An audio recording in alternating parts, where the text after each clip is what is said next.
Hi.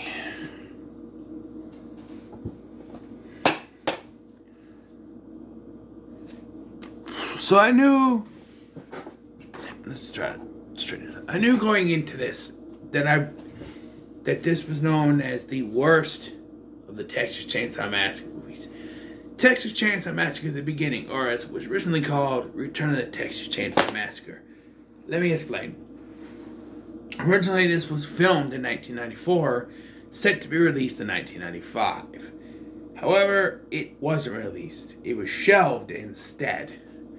And then in 1997, it was released, and even though the agents of Matthew McConaughey and Renee Zellweger fought to not have them be, to not have them released or not have their names or anything on the cover, I don't think it worked. This movie. So we start with a text crawl that explains away. Okay, so before I get into this movie was written and directed by one of the writers of the original film, Kim Henkel. Yep, he was one of the writers of the original film, and I think that's all he really paid attention to. Now, I've heard people say that this retcons everything again, and only the first one takes place, but that's not true. They actually have retcon in this. They've retconned themselves into a corner. Because if you pay attention to the text crawl, it says that back in 1973 there was an incident, but no one was ever caught. And for 10 years it was quiet until there were two other apparently related incidents referring to the second and the third films. But still, no one was ever apprehended. So, they are saying that all three of the previous films happened. Never mind the fact that that's not possible, because the third film retcons the second film. So how can they both happen? It makes no sense. It even makes less sense when we get to one of the characters. I want to point out here, I watched reviews for this, and they seem to say that the Sawyers are now called the Slaughters. However, that's never mentioned once in the film, and according to Wikipedia, they just known by their names, Vilmer and all that. So, I'm assuming this takes place in 1995, as this was originally supposed to be released then. So, we're at a prom, where we have our main characters for this film. Jenny, played by Renee Zellweger, and her three friends. Her boyfriend, Sean, and her best friend, Heather, and her boyfriend, Barry. They go to the prom, and Heather is inside talking to some chick with a mental problem. I don't know. Like, she asked the lady at the chair, at the table, what's going on, and she's acting like a bitch. So this girl comes out and goes, she's a bitch. And I'm like, is this chick need a medical prescription? What is this? If this is really how that person is in real life, then okay, you can't really harm with that. But if she just like read her lines like that and they decided not to do another take, that I don't know. As someone with mental issues, mental health problems, autism and all that shit, I feel a little offended. I'm just saying. But so she meets up with Jenny and Sean, and she asks if they've seen her boyfriend. They say no, and then Heather goes outside by herself, where she finds Barry making out with another girl, who this girl supposedly is also rooting for their relationship. I don't know, like, he's like, don't worry, she'll be back. And I'm like, wait, you're cheating, you're helping him cheat, why are you rooting for them? But Heather gets into her car, and starts to drive away, but Barry flags her down and jumps in the car and they drive off. Still just driving off for no reason. And then it's revealed that somehow Jenny and Sean are in the car. That makes no fucking sense. And apparently they're smoking weed, but there's... weed causes fog. You would, especially in a car, you would know they were smoking weed in there. It doesn't make any sense. Speaking of not making sense, they get in a car crash with another driver who was never really told. We never were told who he is or anything, but he's knocked unconscious. So 3 of them, that being Heather, Barry, and Jenny, walk to a nearby gas station, I think it is, or a house or whatever, where they meet Darla. And he likes to flash her tits at random boys that come by. They're teenage boys, but still. She calls someone named Vilmer, who apparently has a tow truck, who can help them out. This Vilmer ends up being Matthew McConaughey, and he shows up, breaks the unconscious driver by breaking his neck, and then backs over Sean with his truck. So after finding out that someone is going to help them, they decide to just walk anywhere, and they see a truck driving by, to which 2 of them, Heather and Barry, follow him for no reason. And then Heather decides to whisper to them, "I'm gonna go back to Sean." Why are you whispering? They're not gonna hear you if you whisper. Guys, you're whispering. So, simultaneously, we have 2 different things going on. First of all, Heather and Barry make it to this house, where they meet this man. Well, they don't both meet him. Heather is sitting on a porch, where she's attacked by Leatherface.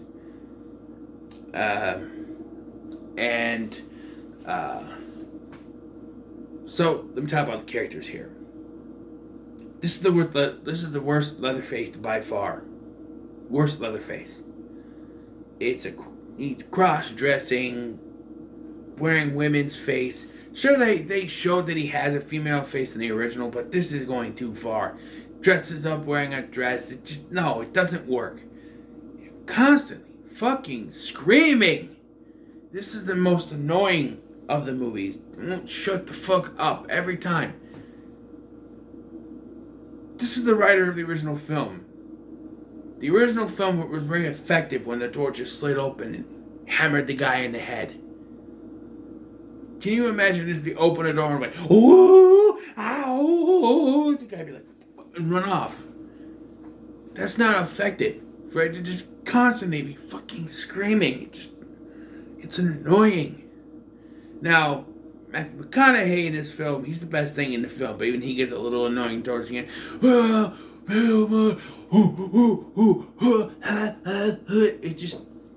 It never stops. It never stops. This movie. I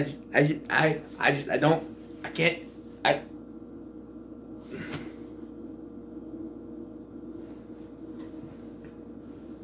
2 hours later.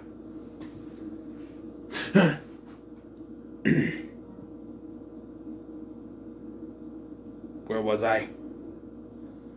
Right. So,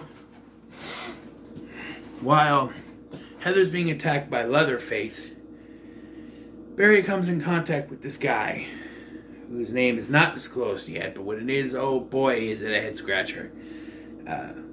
He quotes Ulysses S. Grant, which makes no sense because it's the South. So he should be quoting, what's the name? Lee? General Lee? Not the car, but I'm like, he's like, "That's Ulysses S. Grant." I'm like, why is a Southerner quoting the Union General? It's Texas. It's the South. He should be rooting for the Confederates, not the Union. It makes no sense. But the guy chases him into his house. Like, he forces Barry to go into the house. He's like, I have to use the bathroom anyway. And then shuts and locks the door. He uses the bathroom. Paying no mind to the fact that he heard his girlfriend screaming. He's just going to use the toilet. And then freaks out when he finds a body in the bathtub. They will die. Well, Barry dies. She's still alive. Meanwhile, Jenny meets up with Vilmer, who basically forces her into his truck and reveals he has the bodies of her boyfriend and the driver, and she just runs off. Back to Darla, who, to no one's surprise, because she's the one that called Vilmer, is in on it. She calls someone named W.E., who is revealed to be the guy who killed Barry. And here we go. Why is there a character named W.E.?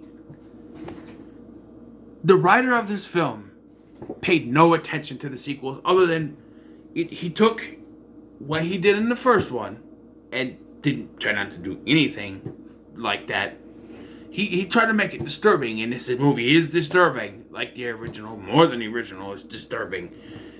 But he most likely just basically skimmed through the sequels, and we got the third one. It's like, there's a character named W.E. I'll put him in this film. But that makes no fucking sense. If you are canonizing the first two films, making them canon to this, all three films, making them canon to this, it doesn't make any sense. W.E. was the only member of the Sawyers found after the events of the first film, which, according to this film, no one was ever found. But even if this is the same W.E., he can't be the same W.E. because that W.E. was gassed. And if the events of all three of the previous films happened for some reason, somehow, I don't know how, that would mean that W.E. would be dead. But you have a character named W.E. and it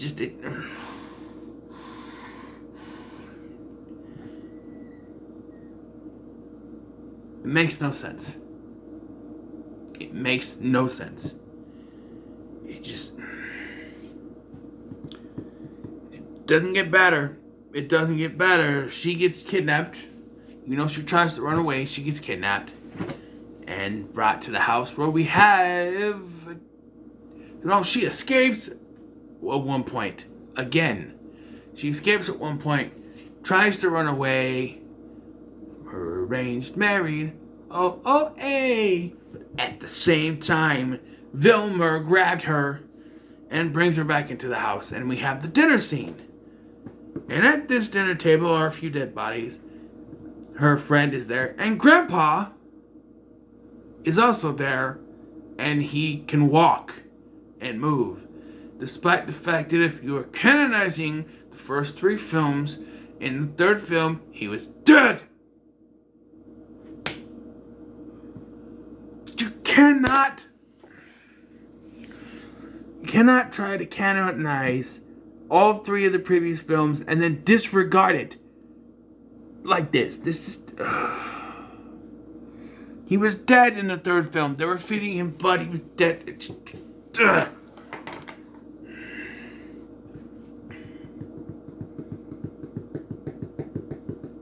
We get more bullshit. Apparently they eat pizza now instead of just people. They're not cannibals anymore. They just eat pizza. I don't know why. But Vilmer, Jenny tries to take control of the situation. She tells Leatherface to shut the fuck up. Thank you, Jenny. And then she said, I'm leaving, you're not going to stop me. So Vilmer sets her friend on fire and she apparently dies. Somehow she's put out by Darla, but apparently dies. And then she goes to leave. She's set back down, and then this government man shows up. And it's revealed that this family is working for a secret government group. We're supposed to believe it's the Illuminati, but they don't tell us that. And they do it to instill horror in people for some reason. But he doesn't help her leave, and then she is able to eventually escape by how else? Crashing through a window, because we're gonna rip off the first one. And then we get the most... I don't even know if any of the other characters in there die, but Leatherface and Vilmer are chasing after them in the truck. She hitches a ride in this Winnebago thing. Was it trailer? RV, whatever it is. But they're chasing her, and the thing tips over, and she starts running, and they run after her, and some random ass plane comes in and kills Vilmer with its propeller. Leatherface screams. Jenny is saved by the government man who said it was all part of a plan, and then the movie ends, and I need an aspirin.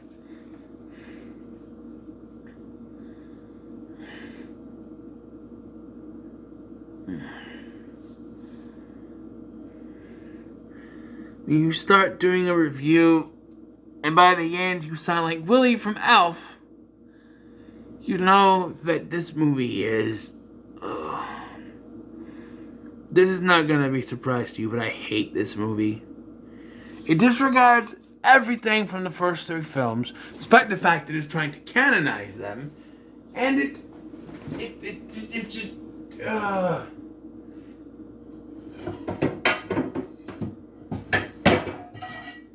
It's even the right... I don't care. And when a movie is this infuriating, this butt of a mess, there's only one score I can give it, and that's to say, Texas Chainsaw Massacre, the beginning, the Texas Chainsaw Massacre, The Next Generation. I practiced saying The Next Generation. I did it right 3 times. I messed up the first time, did it right 3 times, then I still messed it up. Texas Chainsaw Massacre, The Next Generation can fry in fucking hell. So what are your thoughts on a Texas Chainsaw Massacre, The Next Generation? Let me know in the comments below. Make sure to like, share, and subscribe. Thank you for watching. I've been Scotty, and thank God the remake is better. Thank God.